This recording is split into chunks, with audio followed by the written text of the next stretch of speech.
Com o aumento dos níveis de ansiedade, estresse e concentração na vida moderna, a gente vem observando um aumento da incidência do bruxismo, principalmente aquele bruxismo realizado em vigília.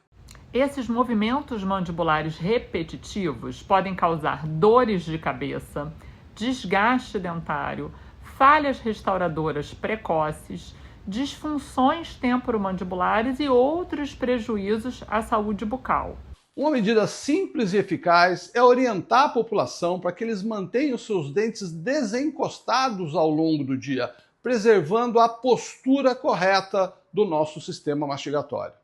O contato dentário contínuo é uma das principais manifestações do bruxismo em vigília, resultando em uma sobrecarga na musculatura orofacial e nas articulações temporomandibulares. Promover o entendimento sobre a posição de repouso mandibular com os dentes ligeiramente afastados e a musculatura relaxada é um passo essencial na prevenção dos danos estruturais e funcionais ao sistema estomatognático.